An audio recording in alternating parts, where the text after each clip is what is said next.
minte despre ce vorbea toată Europa înainte de declanșarea pandemiei de coronavirus? Despre Brexit, pentru că Marea Britanie părăsea Uniunea Europeană la finalul lunii ianuarie. Spuneam atunci că s-a produs divorțul, dar că urmează discuția despre partaj și mai ales despre prețul facturii, pentru că totul are un cost. Întrerupte de criza de sănătate, negocierile despre viitoarea relație dintre blocul comunitar și britanici s-au reluat acum o vreme, dar știrile care vin de acolo sunt amestecate. Vorbim despre ele cu ambasadorul Marii Britanii la București, Andrew Noble, dar și despre situația specială în care este România. Sunt Cristina Cileacu, începe Pașaport diplomat.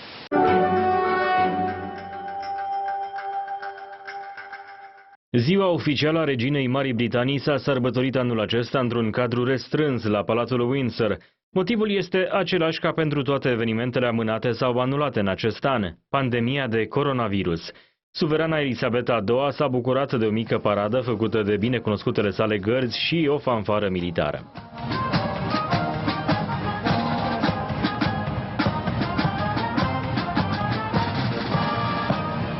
We are in the garden of the ambassador of Great Britain in Bucharest. Thank you for welcoming us here and welcome as well to the diplomatic passport. What's with the drinks? It looks great. Well, this is the elixir of an English summer, a drink called Pimm's, in a wonderful summer garden.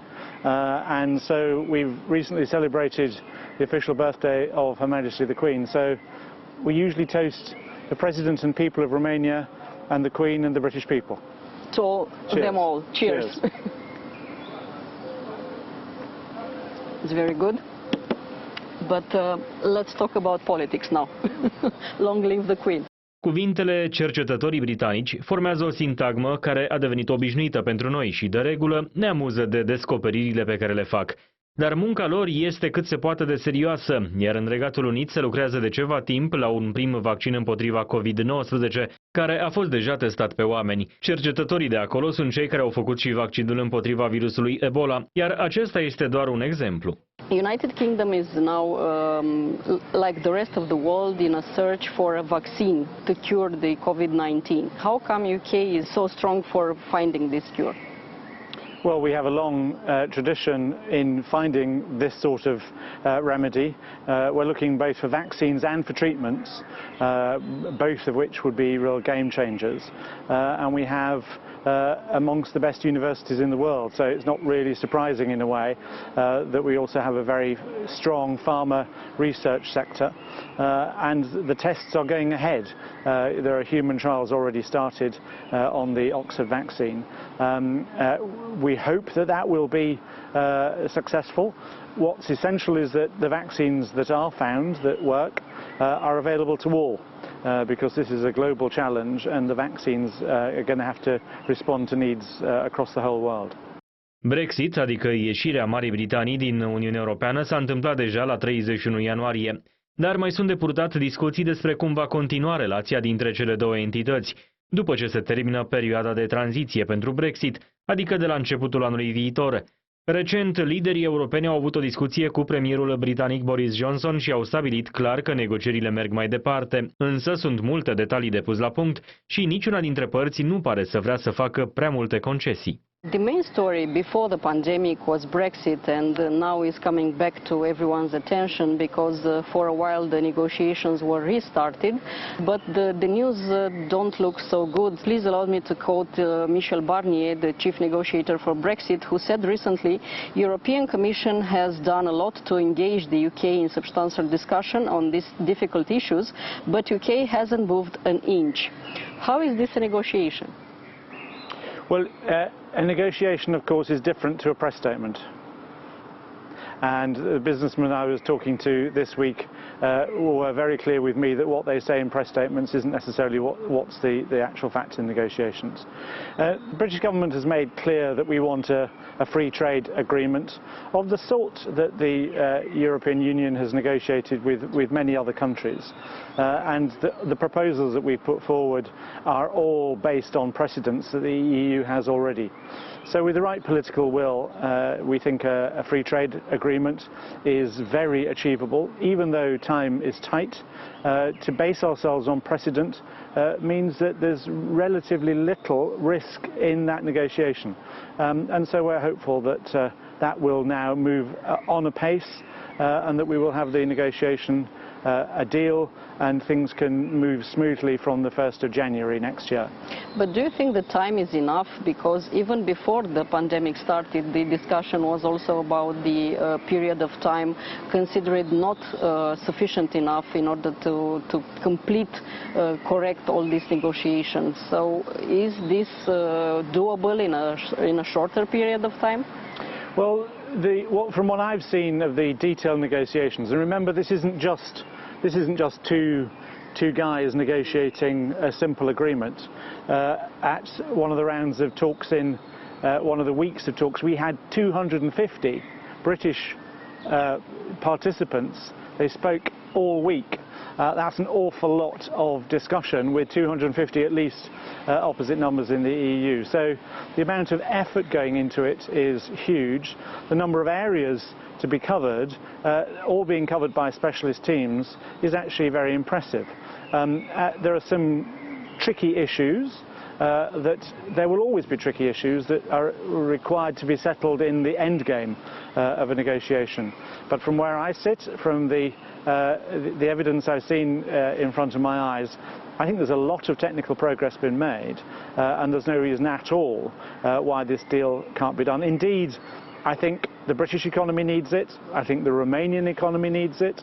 You know, if you look at British motors, British engines produced in the UK being put into cars in Craiova and the cars being sold back, we need the zero tariffs and zero quotas deal that we have proposed, and I'm sure there is time to do that. We'll get back to the economy in our discussion as well, but I want to insist upon the declaration of Michel Barnier. You said that it's a press statement, but entire press of Europe and also the United Kingdom press have the same response, that the negotiations are not going well. So isn't it a bit of truth anywhere in that declaration? Well, obviously the government our representatives also said that, so I'm not going to deny that there is a requirement for more progress. But there is a real ability to do this, to clinch this deal. Clearly both sides want concessions from the other. It's a negotiation.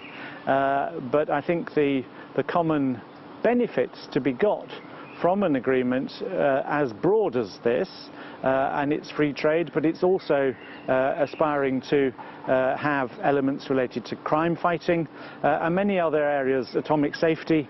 The relationship is of such mutual importance that I haven't heard anybody say that they don't want it. And actually, there is, even though that's not stated, there is that common ground, and I think there is that common purpose, and I'm very confident that we will get there. Europa pune la bătaie 750 de miliarde de euro pentru relansarea economiilor din spațiul comunitar. Există un plan pentru asta care a fost prezentat deja de președinta Comisiei Europene, Ursula von der Leyen. În cazul britanicilor, premierul Johnson anunță optimist o revenire economică, dar nu este încă foarte clar cum se va întâmpla acest lucru. Back to economy, since you started this discussion, of course, the economies of all the countries in the world are also hit hard by the pandemic, but according to OECD, the economy of the United Kingdom is one of the hardest hit. When we look towards the European Union, EU is helping itself. Who will help the UK economy?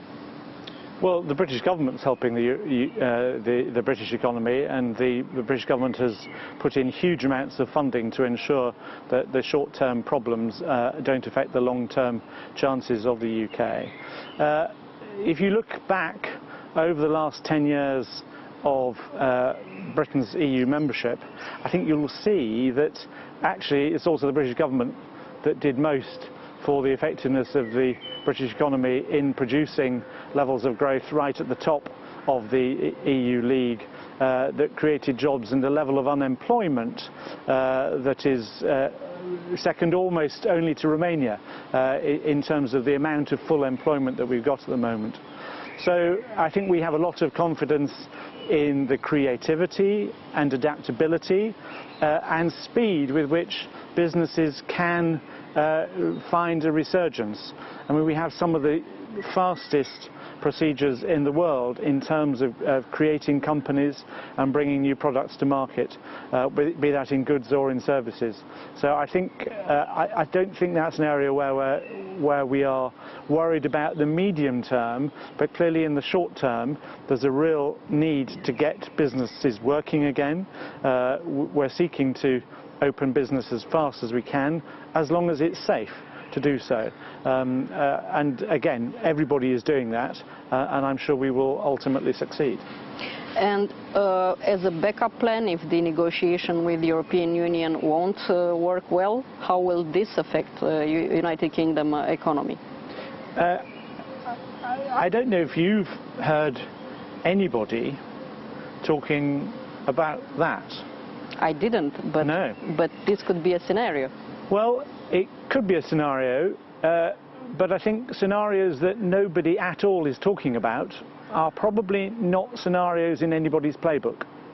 And I think neither the EU side nor the UK side are talking about a plan B if everything goes wrong. I think some commentators, I heard them on radio recently, were talking about, well, what if there's a no deal? But I haven't heard anybody close to the negotiations talking about that. I'm not personally involved in them, but I think that's a very positive sign. Both sides are not talking about these negotiations failing.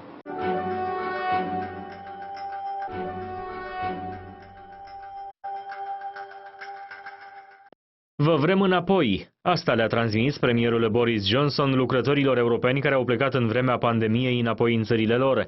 Când se pregătea de Brexit, era împotriva muncitorilor necalificați care ajungeau în Marea Britanie să își caute de lucru. Între timp s-a pregătit un sistem de migrare bazat pe puncte pentru cei care vor să vină în continuare la muncă în regat. Even in this period of less traveling, the Romanian workers were most wanted in the United Kingdom. But we all know that the condition of working and traveling to United Kingdom will change starting next year. Let's remind our viewers how will be these conditions and if Romanians will have special treatment. Well, the immigration system that will come into effect on the 1st of January will be based on a series of points. And you will acquire points during your application depending on your level of income, the sort of job that you have offered, the level of education that you have, and the needs of the employer.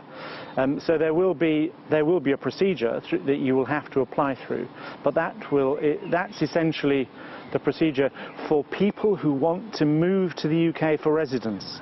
I think the majority of people who will be watching this will be coming to the UK as travellers or as business travellers for a short visit, and for them nothing will change. You will still, as now, be able to come to the UK for 3 months within a 6-month period without any prior approval. So the majority of travellers are not going to be affected, and those who are going to be a serious component of the economy will have no difficulty in making those applications.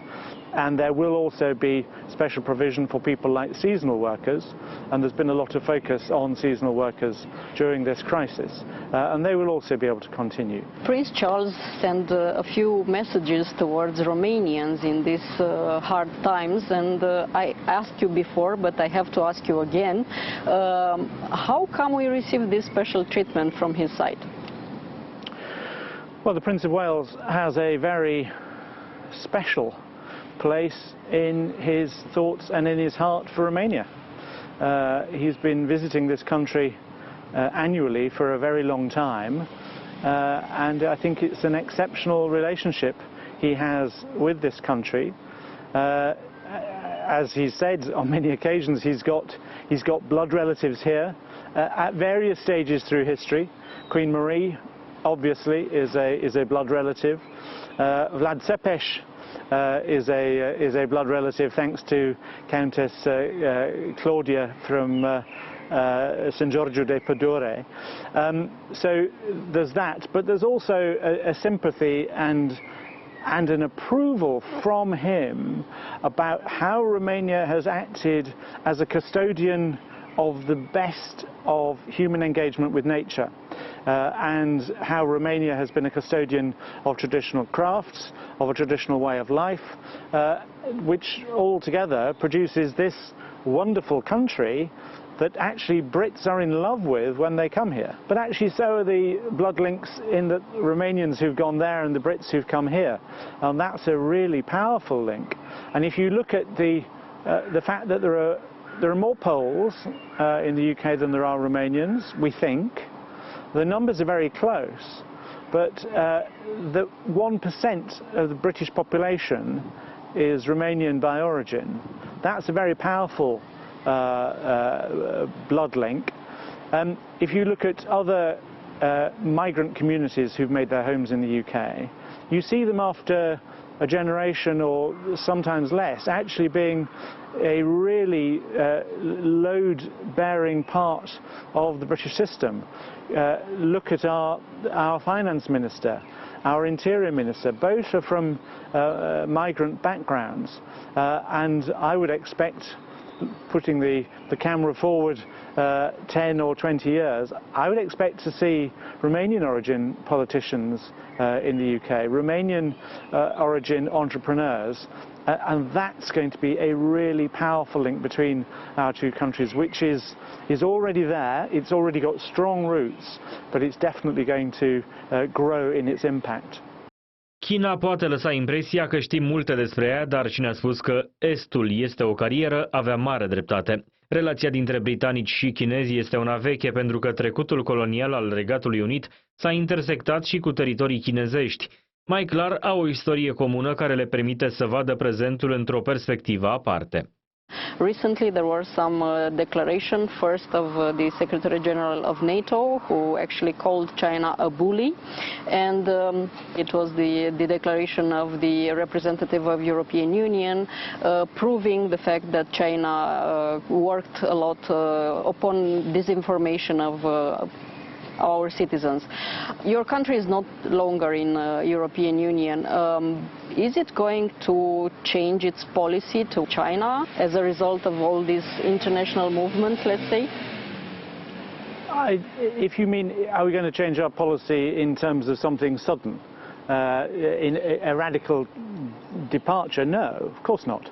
The British government has, I don't think we've ever really had there isn't a difference of opinion or of analysis.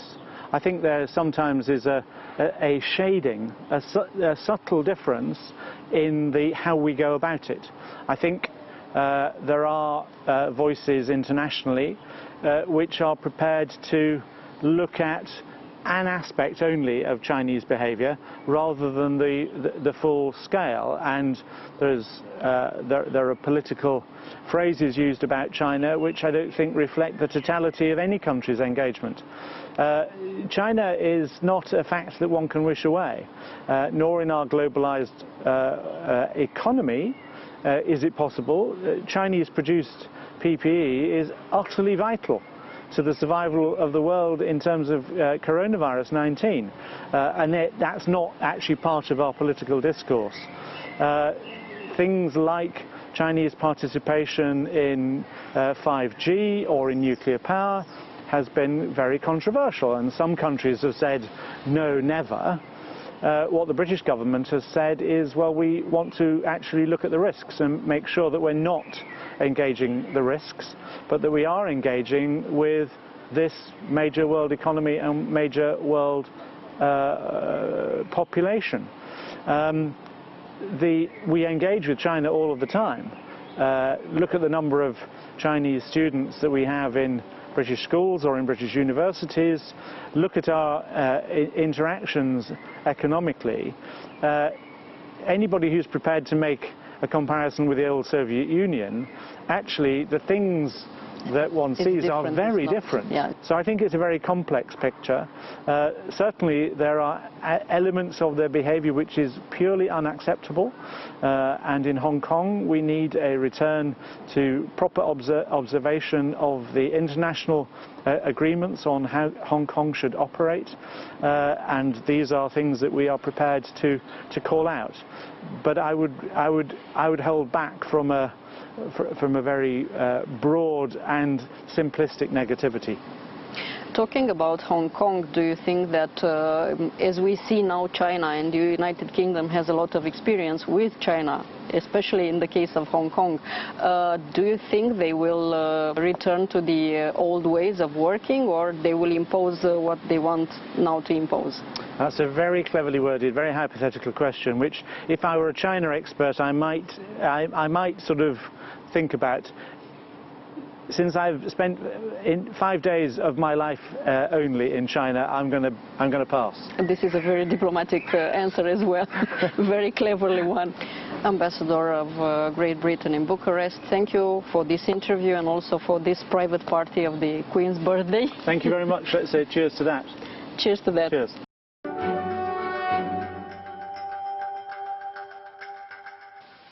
Atât pentru astăzi, dar rămânem în continuare online pe pagina de Facebook a emisiunii și pe contul nostru de Twitter. Revenim cu subiecte noi din lumea diplomației vinerea viitoare de la ora 10.